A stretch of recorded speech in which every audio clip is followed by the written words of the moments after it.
اس sub types کی ہم بات کرتے ہیں مزید، یہ بالکل صحیح حدیث ہے۔ ایک حدیث کے مطابق رسول اللہ صلی اللہ علیہ وسلم نے ایک قسم کے جنوں کا ذکر کیا جو حمل گرا دیتے ہیں، آنکھوں کی بینائی کو ختم کر دیتے ہیں۔ یہ اس حد تک خطرناک بھی ہو سکتے ہیں جنات کہ یہ مسکیریج بھی کر دیتے ہیں، عورت کا حمل بھی گرا دیتے ہیں، اور کالے جادو کرنے والے جو جادوگر ہوتے ہیں وہ انہی کا استعمال کرتے ہیں، اور یہ آنکھوں کی بینائی بھی جو ہے وہ لے لیتے ہیں، اور یہاں تک کہ گردے بھی فیل ہو جاتے ہیں جن پہ کالا جادو ہوا۔ تو ظاہر ہے دیکھیں نبی صلی اللہ علیہ وسلم نے فرمایا کہ جن جو ہے شیطان وہ انسان کی رگوں میں خون کی طرح دوڑتا ہے، تو جب یہ خون کی طرح رگوں میں دوڑیں گے تو دوائی خون میں ہی جاتی ہے نا، پھر یہ دوائی بھی نکال لیتے ہیں، پھر دوائی کا بھی اثر نہیں ہوتا، پھر کوئی ریزن نہیں ہوتی میڈیکلی، اور پھر بھی انسان بیمار ہی رہتا ہے۔ تو یہ ایک بہت بڑا سائن ہے کالے جادو کا۔ یہ عام طور پر دھاری دار سانپ کی شکل میں ظاہر ہوتے ہیں۔ ان کے اسی نقصان کی وجہ سے رسول اللہ صلی اللہ علیہ وسلم نے نصیحت کی کہ جو بھی سانپ اس سے ملتا جلتا ہو اسے مار ڈالیں۔ دھاری دار سانپ جو ہے اگر آپ کو نظر آئے، آپ اس سے 3 بار پوچھیں کہ جن ہو تو چلے جاؤ، جن ہو تو چلے جاؤ، اگر نہ جائے تو مار دیں، چلا جائے تو وہ جن ہے، لیکن اس سے پہلے پوچھ لیں، کیونکہ ادروائز پھر دشمنی مول لے لیتے ہیں۔ اس کے بعد کیا بتایا گیا ہمیں؟ کیا انسان جنوں کو دیکھ سکتا ہے؟ اللہ تعالیٰ قرآن مجید میں فرماتے ہیں کہ وہ اور اس کا قبیلہ تمہیں ایسی جگہ سے دیکھتے ہیں جہاں سے تم انہیں نہیں دیکھ سکتے۔ یہ ہمارا عقیدہ ہے کہ جنات کو ان کی اصل شکل میں ہم نہیں دیکھ سکتے، کیونکہ اللہ تعالیٰ نے انہیں آگ سے بنایا۔ ہاں ان کی دیگر جو شکلیں ہیں جیسے سانپ ہے، کتا ہے، خوفناک سی شکل ہے، یا کسی انسان کی شکل میں وہ آ گئے، لمبے سے قد میں آ گئے، پچھل پیری، چھلاوا، عجیب و غریب شکل میں آ گئے، وہ ایک الگ بات ہے، لیکن ان کی اصل شکل میں ہم انہیں نہیں دیکھ سکتے۔ لیکن جنت میں وہ ہمیں نہیں دیکھ سکیں گے، ہم انہیں دیکھیں گے، الٹا حساب ہوگا۔ یہ بھی حدیث ہے کہ جنت میں ہم انہیں دیکھ سکیں گے، وہ ہمیں نہیں دیکھ سکیں گے۔ لیکن بہرحال یہاں اس کا قبیلہ اور وہ شیاطین کی بات ہو رہی ہے، وہ ہمیں دیکھتے ہیں، ہمیں اسکروٹنائز کرتے ہیں، رات سونے سے پہلے بھی دیکھتے ہیں، ہر چیز کرتے دیکھتے ہیں، اور اس طاق میں کھڑے ہوتے ہیں کہ کب حملہ کر دیں۔ اسی لیے ابن تیمیہ نے کہا نا کہ اگر ان کی دنیا آپ پہ کھل گئی تو آپ لوگ کے لیے زندگی بڑی مشکل ہو جائے گی۔ اگر آپ کو پتہ لگے رات سونے سے پہلے جو ہے وہ ایک خوفناک سا جن آپ کے بستر پہ آپ کا انتظار کر رہا ہے دلہن کی طرح کہ آپ آئیں گے، وہ آپ کو گلے لگائے گا وغیرہ وغیرہ، تو زندگی بڑی مشکل ہو جائے گی۔ ایسا ہی ہے نا، اس لیے اللہ تعالیٰ کی حکمت ہے اس میں کہ اللہ تعالیٰ نے آپ کی نظروں سے اوجھل رکھا ہو۔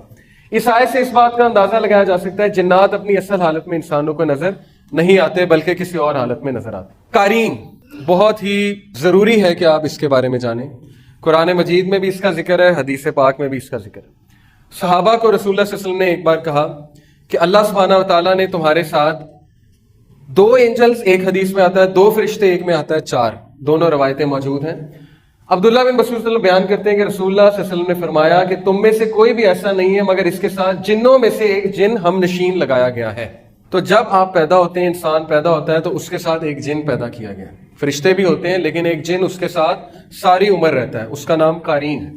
تو صحابہ نے کہا کہ اے اللہ کے رسول، کیا آپ کے ساتھ بھی؟ کسی نے جسارت کر لی پوچھنے کی، تو آپ صلی اللہ علیہ وسلم نے فرمایا کہ میرے ساتھ بھی ہے، لیکن اللہ نے اس پر میری مدد کی ہے تو وہ مسلمان ہو گیا اور مجھے صرف نیکی کا حکم دیتا ہے، کیونکہ وہ تو اللہ کے رسول تھے صلی اللہ علیہ وسلم، تو انہوں نے اس کو بھی قائل کر لیا تھا۔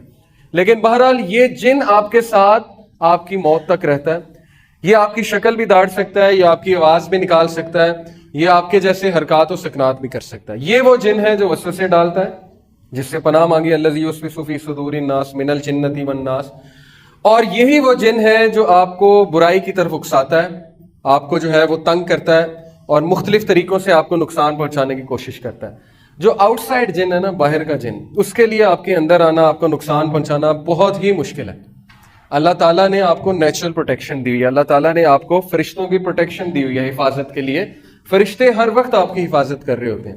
تو جو باہر کا جن ہے اس کے لیے اندر آنا آلموسٹ امپاسبل ہوتا ہے۔ ابن تیمیہ اس کے بارے میں لکھتے ہیں، انہوں نے جو کتاب لکھی تھی جنات کے بارے میں، اس میں وہ کہتے ہیں کہ 2 حالت میں باہر کا جن اندر آنا اس کے لیے بڑا آسان ہو جاتا ہے، کیونکہ اس کے لیے دروازے کھل جاتے ہیں 2 حالت میں۔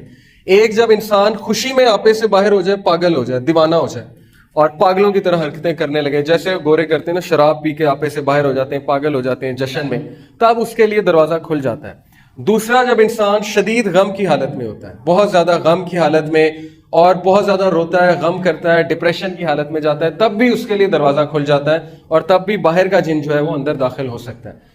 اسی لیے دیکھیں جو کالے جادو والے ہوتے ہیں، یہ جب جن کو بھیجتے ہیں نا، پہلے تو یہ آپ کے قارین کے ساتھ ڈیل کرتے ہیں اور قارین کے تھرو ہی نقصان پہنچاتے ہیں، لیکن اگر باہر کا کوئی طاقتور جن ہے جس سے نقصان پہنچانا ہے تو وہ پہلے نا خواب دکھاتا ہے، وہ شیطان جو ہے پہلے آپ کو خواب دکھاتا ہے۔ اگر آپ اذکار کر کے نہیں سوئے تو خواب اس طرح کے ہوتے ہیں کہ وہ بڑے ڈسٹربنگ ہوتے ہیں، بہت ہی عجیب و غریب سے خواب ہوتے ہیں، آپ کو ایسی یادیں دکھاتا ہے یا آپ کو دکھائے گا کہ آپ کے ماں باپ کی وفات ہو گئی ہے، یا آپ کو بہت ہی پخانہ، گندگی، شیر، سانپ، اس طرح کی چیزیں نظر آئیں گی تاکہ آپ فل ڈسٹرب ہو جائیں.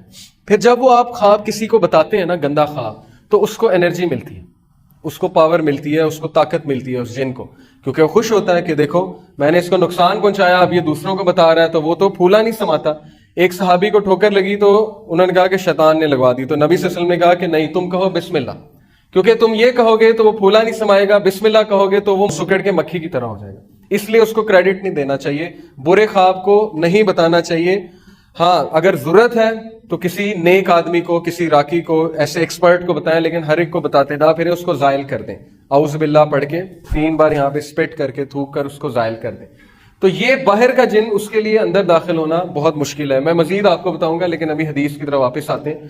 بیسیکلی یہ جن آپ کے ساتھ ہے، اور یہ قرین ہے، ایول کمپینین، یعنی کہ برا ساتھی، اور یہ آپ کے ساتھ موت تک رہتا ہے. اب اس کی عمر بہت لمبی ہوتی ہے. جب آپ وفات پا جاتے ہیں تو ضروری نہیں کہ یہ بھی وفات پا جائے. اور میں نے ایک راکی ہیں بہت بڑے، ان کو یہ کہتے سنا ہے کہ یہ والا جن جو ہے، جب مردے کو جلاتے ہیں تو یہ طاقتور ہوتا ہے، کیونکہ آگ کا بنا نا، جنات آگ کے بنے. اب ہندو جو ہے وہ ظاہر ہے مردوں کو جلاتے ہیں تو ان کا قرین طاقتور ہوتا ہے. اور مزید لکھا گیا اس کے بارے میں کہ اگر پھانسی دیں تو یہ بھی مر جاتا ہے. اب پتہ نہیں، واللہ عالم، حدیث نہیں ہے، لیکن اس طرح کی باتیں میں نے پڑھی ہیں کہ اگر کسی کو پھانسی دیں تو یہ جن بھی مر جاتا ہے اس کے ساتھ، یا گردن اڑا دیں کسی کی تو یہ جن بھی اس کے ساتھ مر جاتا ہے. خیر، یہ جن آپ کی شکل بھی داڑ سکتا ہے، آپ کی آواز بھی نکال سکتا ہے، اس لیے بہت خطرناک ہے. قال قرینہ ربنا ما اطغیتہ ولکن کان فی ضلال بعید. قرآن کی آیا ہے سورہ کاف آیت نمبر 27. قال قرینہ، اس کا ہم نشین کہے گا قیامت والے دن کہ اے ہمارے رب، میں نے اسے گمراہ نہیں کیا تھا، بلکہ خود ہی دور دراز کی گمراہی میں تھا. وہ معصوم بن جائے گا قیامت والے دن. وہ کہے گا کہ میں تو صرف آئیڈیا دیتا تھا، میں تو صرف اسے برائی کی طرف اکساتا تھا، اصل میں کرنے والا یہ خود تھا.